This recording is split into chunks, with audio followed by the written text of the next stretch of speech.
speaking with Haran Karunakaran, Fixed Income Investment Director at Capital Group. First of all, Haran, thank you very much for participating in the Inside Network's Investment Leaders Forum, Byron Bay. Hi, James. I'm really happy to be here. It's a great pleasure to have you here. Now, Haran, interest rate volatility and inflation concerns have challenged traditional fixed income allocations in recent years.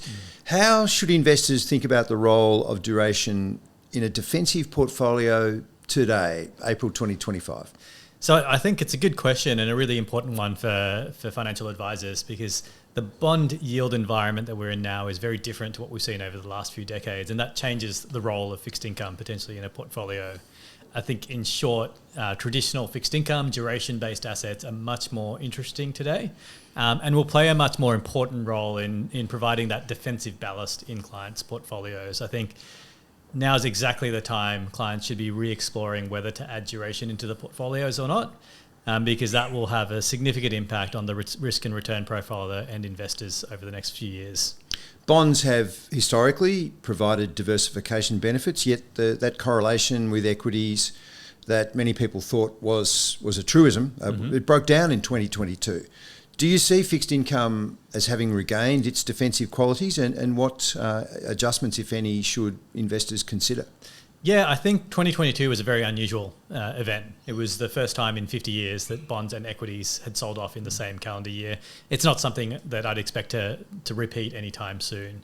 And the main reason for that is there's two things really. There's bond yields are much higher now, so there's more room for them to come down and provide that defensive buffer that investors are looking for. And the other reason is inflation is much more stable. We've done a lot of research looking at historical bond equity correlations, and what we find is that when the inflation rate is under 3%, typically the equity bond correlation is negative, which is what we want in a portfolio. When it's higher, 5-6%, which is what we saw in 22, that correlation tends to break down. With high yields available in credit markets, how should investors approach that trade-off between government bonds, investment-grade credit and high-yield debt, if they want to use it, in portfolio construction? Yeah, it's a good question. I think many Australian investors, when they think about traditional fixed income, will default to Aussie sovereign bonds. But I see there's a much broader universe out there, and I'd argue that today, in the current environment we're in, global credit is a much more attractive space to be, particularly if you lean towards the more defensive parts of global credit markets, where you're potentially earning a yield that's 1 to 1.5% higher than sovereign bonds, but you're getting defensive characteristics which are quite similar. So high quality bonds with a low chance of default, a moderate amount of duration, which will help defend the portfolio in times of equity market volatility. So that trade-off of return and protection works much better in high quality credit today. Is the global credit market improving in credit quality all the time? I don't know about all the time, but certainly in recent years it has significantly. If you look at debt leverage levels of companies, they've improved significantly. If you look at earnings of companies and cash flows, that's also quite strong.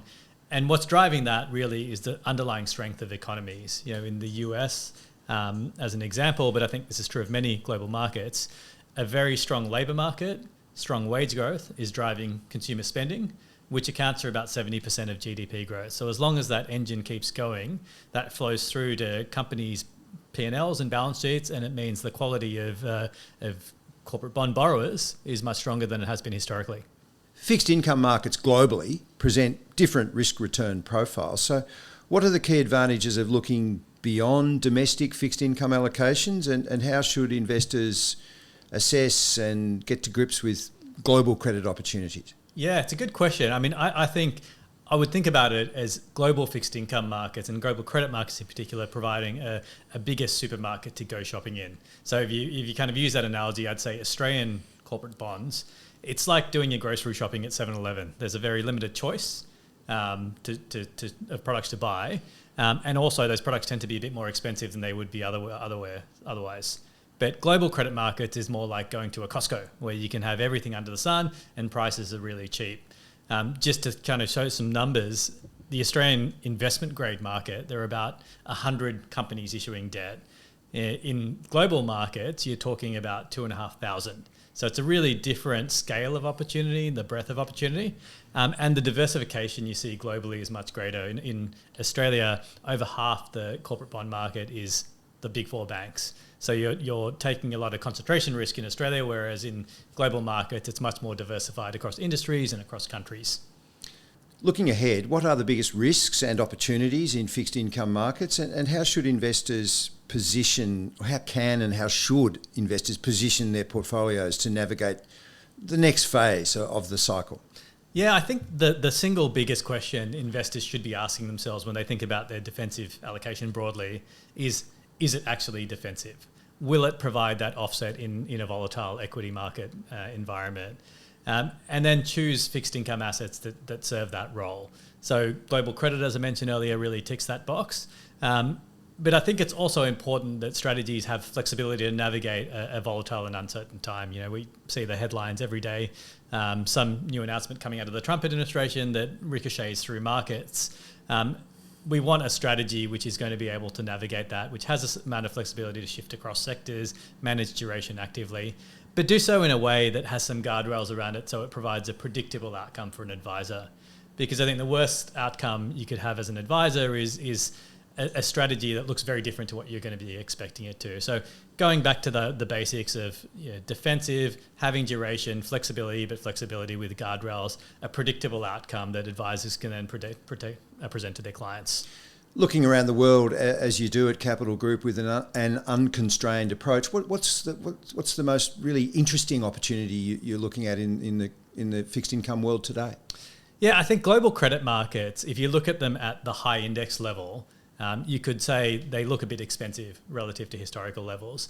But as we dive deeper into individual countries and individual sectors, you see lots of opportunities emerging. So pharmaceuticals is one example where these are very defensive companies. They tend to have fairly recession-proof revenue profiles, given the nature of their business. And today they're trading at 20-year cheaps relative to history. That's a good example at the defensive end. And the more yield-oriented end, but still high quality, I think an area where we've seen a lot of value recently is in Greek banks. You know, Greece is not a country you would typically associate with quality, but it has turned around dramatically over the last few years, and the banking sector has benefited. And today, those banks are far more profitable than any of their European counterparts. You've seen non-performing loan ratios for the big Greek banks drop from around 50% to 3%. So the fundamentals are looking very strong. And they're trading at yields in excess of 7%. So very attractive for an investment grade corporate bond. Haran Karunakaran from Capital Group, thank you very much for your time at the Inside Network Investment Leaders Forum. Thanks, James. Always a pleasure. Thank you.